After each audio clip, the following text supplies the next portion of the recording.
Hey, beautiful peeps. Even though I had plenty of trouble with AIG and Hammy Boy last time, I noticed they took out all my clips of them, and I'm sorry about that.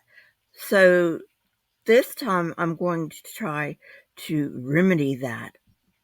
Because, Ken, no matter how much you try to shut me up, I am not going to shut up. So you might as well stop this ridiculous campaign about shutting up everyone who disagrees with you.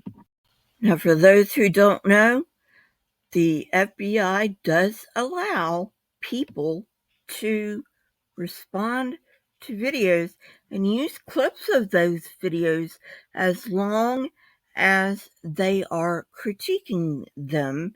And I probably could have future Lisa cutting in. I did find a way to get around the copyright. I am going to speed Hammy Boy up to 1.25, which makes him sound ridiculous, which is actually pretty fitting. But I'm also going to do some other things with the picture. Submitted the claim for review. However, that would have taken too long because I really needed to get it out today because I do try to get my debunks out for my members on Sunday.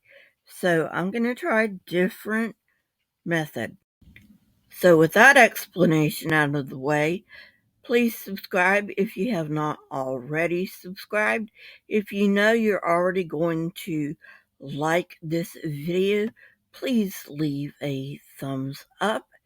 And if not, then leave a thumbs up at the end or thumbs down.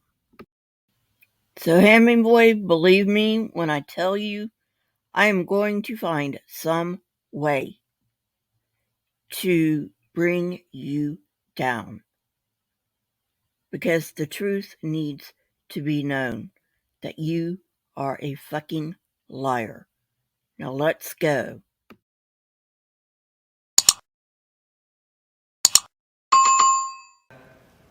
When you look at the evidence out there, canyons form quickly, layers form quickly. Some canyons form quickly, such as the quote unquote Mount St. Helens Canyon. And let's not forget that this canyon at Mount St. Helens is made of mud, which is not the case with the Grand Canyon.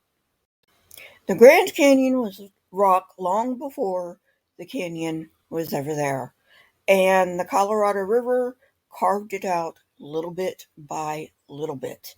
And let's not forget that the Mount St. Helens quote unquote canyon does not have layers. Come on. I've already done a segment on the Mount St. Helens quote unquote canyon, so I'm not going to rehash it here, but I will say that all you have to do is look at the Grand Canyon and you can tell it's different from the Mount St. Helens Canyon. In fact, when you come to the Creation Museum, we have a display on Mount St. Helens. When it erupted May 18th, 1980, hundreds of feet of sedimentary layers were laid down. Asked and answered, so I'm not going to answer it again. But, Ken, you know as well as I do that just because there's hundreds of feet of sediment, and I don't even know that there's hundreds of feet of sediment, okay? But let's just say there are hundreds of feet of sediment. That does not mean that there are so many layers in this so many feet of sediment, okay? You can have hundreds and hundreds of feet of sediment in one layer. Come on, you have a geologist on staff. So I am not going to give you the benefit of the doubt like I give some yuckers that you don't know what the fuck you're talking about. But even if you did not know what the fuck you're talking about, if you don't know what the fuck you're talking about, you shouldn't be talking about it. That layer in the middle, 30 feet thick, consists of thousands of individual layers that formed in 3 hours. There were canyons carved in a matter of days, months, some canyons carved through hard rock, hard basalt rock by mudflows in a matter of a couple of years. Doesn't take millions of years. That's the point. It just takes the right condition. Jesus fucking Christ. I hate these creationist lies. Okay, people, if you Google Engineers Canyon, you're not going to get much. You're mostly going to get creationist shit. However, I did track it down and Google Spirit Lake instead. Some other things that Ken Ham is not telling you is that Mount St. Helen has deep terrain. Gee, imagine that, a volcano having deep terrain. And because of the eruption, there was a landslide. Again, not surprising. So the rocks that the pyroclastic and mud flows went into were not solid rock, as in the Grand Canyon, and Hemingway wants you to come to that conclusion on your own, even though he does not outright say it. Finally, the link below my feet will take you to the Talk Origins article. I'm not going to spend a whole lot of time on this because they only have 4 or 5 points. But I will say that they point out what I point out, and that is the fact that these two canyons are not comparable. And when you go to the Grand Canyon today, as Dr. Snelling told you, see, there are people that say to me, there's not enough water to cover the earth. Actually, if you level out all the mountains in the ocean basins, there's enough water right now to cover to a depth of 2 miles. We would say that the mountains weren't as high before the flood. So I really wish Andy Pandy had put this up during his segment, which would be the same video for AIG, but a separate video on my channel, since, of course, I'm going through this step by step. I thought Andy said the Topeka sandstone. He said Tapeats sandstone. So this is a picture of the Tapeats sandstone. It is the basal sequence of the Tonto group, and it lies right on top of the Great Unconformity, and it was formed during the Cambrian period. You know this, Andy. Come on. And because Andy Pandy knows this, you can bet your ass that Kenny Boy knows this too, and he's just lying about it. I'm not going to go too much more into the Tapeats sandstone. I probably will make an entire video on the Grand Canyon, though. How do you get marine fossils on the top of the Himalayas, as Dr. Snelling was talking about?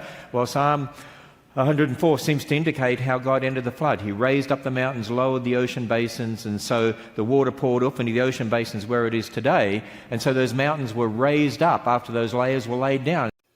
I should give this as much time as I give it credence, which is 0, but somebody is going to be persuaded by this quote-unquote argument, so I suppose I ought to spend at least a little bit of time on it. Yeah, Psalm 104 also says, God clothes himself with light as a garment. Light is not a garment.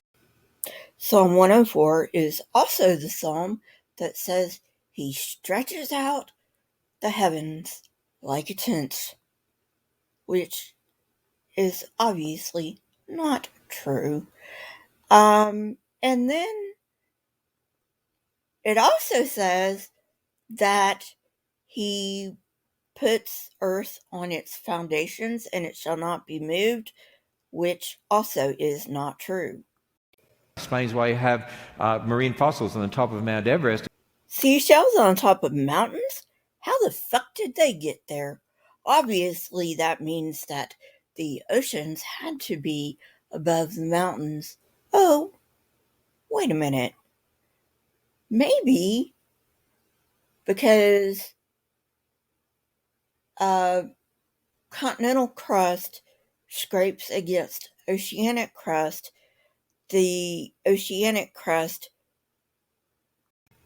will deposit stuff, and then because of this orogeny, I know you don't know what that means, Kenny boy, so I'll tell you what it means. It means mountain building. Because of this orogeny, that means the mountains come up, and lo and behold, mountains keep growing. We know this because we see it even today. Come on. You go to the Grand Canyon, the canyon actually cuts through a plateau, and so the whole area is raised up, and the canyon cuts through a plateau, and what we're told is the Colorado River supposedly eroded that, which doesn't make sense for a lot of reasons. Kenny Boyd's talking about the Kaibab Plateau, which is a part of the Colorado Plateau, and I don't know much about geology. I am learning, but I don't know a whole lot yet.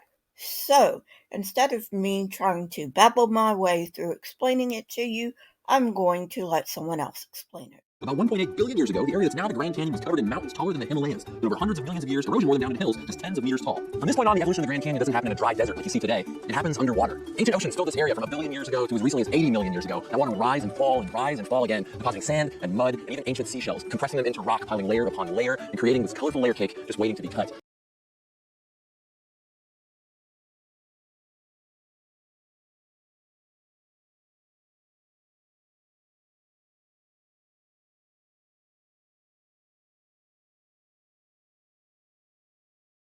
But you might notice we're not at sea level right now. About 70 or 80 million years ago, this whole area took a tectonic elevator ride straight up, creating this high plateau. But there was still no river and no canyon. Northeast of here.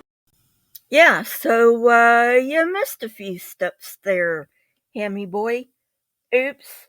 But then, of course, I know that correctness isn't exactly what you want, because if it was, then you wouldn't be preaching your god awful shit to children.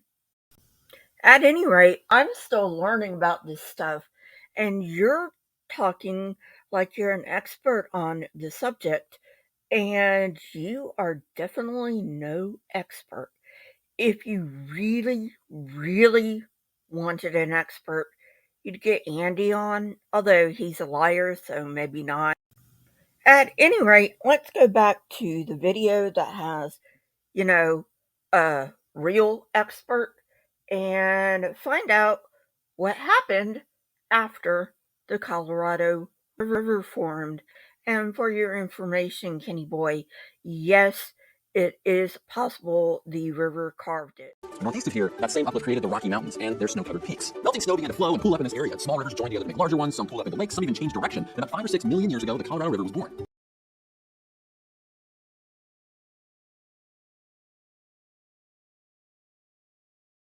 That's not that old in geological time, but this river is special. It drops 10 feet for every mile that it travels and carries 500,000 tons of silt, sand, and rocks downstream every day. It's like liquid sandpaper. It cut the plateau backwards, the same way that a waterfall wears away at a cliff, cutting this mile-deep scar like a hot knife through butter.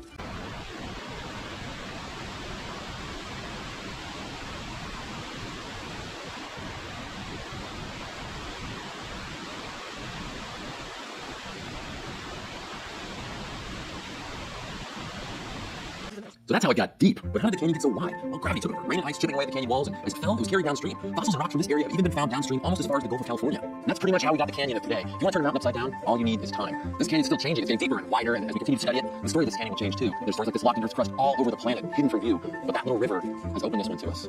But when you go to where it was raised up and you see the people for scale there, that whole area, if that was laid down over millions of years and turned into hard rock, it'd all be broken up, but it's bent as if it was still soft when it was raised up, which it would have been. At this point, he's just repeating himself. I've already answered this question. I am not going to repeat myself. However, I will say there is an extinct volcano under the Grand Canyon. A more pressing question would be, if all of these layers came from one fucking flood, why aren't all the layers quote unquote bent? Which, by the way, is not a geologic term. The geologic term for these quote unquote bent rocks are deformed rocks. Get it right, Ken. You do have geologists on staff. Wonder why you don't ask that. So towards the end of the flood, it was raised up and there was a little bit of fracturing, but by and large it's just bent, and that formed a dam.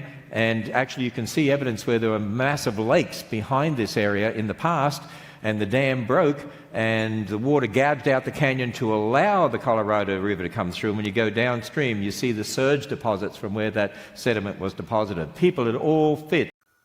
I didn't find anything about paleo lakes above the Grand Canyon, so I think you're full of shit on that, Kenny boy. But I did find something about the Paleozoic strata, in which small sea creatures and sandstone are found in that strata, meaning it was a shallow, warm sea at that time. Now, forgive me for being a dumb old atheist, Kenny boy, which, according to your beliefs, your God made me this way, so actually it's his fault. Moving on. A shallow sea in no way purports a flood. Ken, I'll take the science, thank you. Another thing you refuse to ask, probably because you don't want the children to think too much about it, because then they'll know that you're lying through your teeth, is why are the fossils the way they are?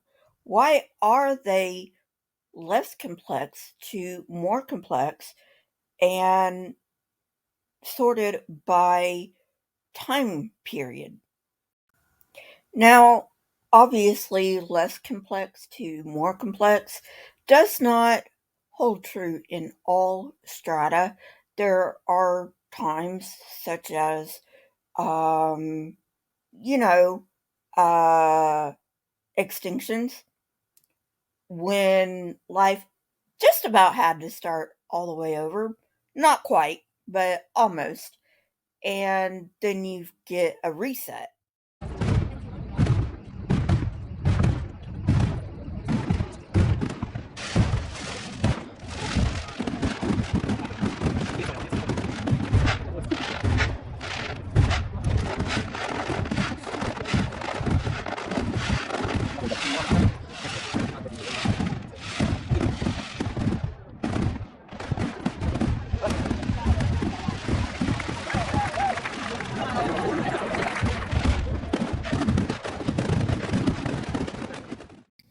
Well, friends, I don't want to induce a concussion or a brain aneurysm due to face palms, so I think that's enough stupid for today. If you like this kind of content, please subscribe. Follow me on Twitter. For some reason, I had to get another Twitter account, so if you're already following me, please make sure that you are following me on my new account, link in the description, instead of my old account. So, yeah. We're getting invaded by the stupid over here in America. Don't know about anywhere else in the world, but definitely here in America. Australia, if you want Ken Ham back, I'll gladly hand him over to you. I can't deport him. I can't do anything. But anyway, but yeah, maybe together we can get him to go back to Australia. Then you guys can deal with him. Don't forget to hit the like button. And if you are not subscribed, please subscribe. If you are subscribed, make sure you're still subscribed, because for some reason YouTube loves to unsubscribe people. And I will talk to you next time. Bye, everyone. I recently set up a Patreon account. You can follow me over there. I will start releasing patron-only content as soon as I get probably about 10 people. So, yeah, follow me over there only if you are in a financially stable position. If you like what I do, please consider becoming a member of this channel. You can become a member for as low as 99 cents a month. You get custom emojis and you get these debunks early. Well, friends, until next time, I bid you adieu, and may you always have stupid to entertain you. Goodbye.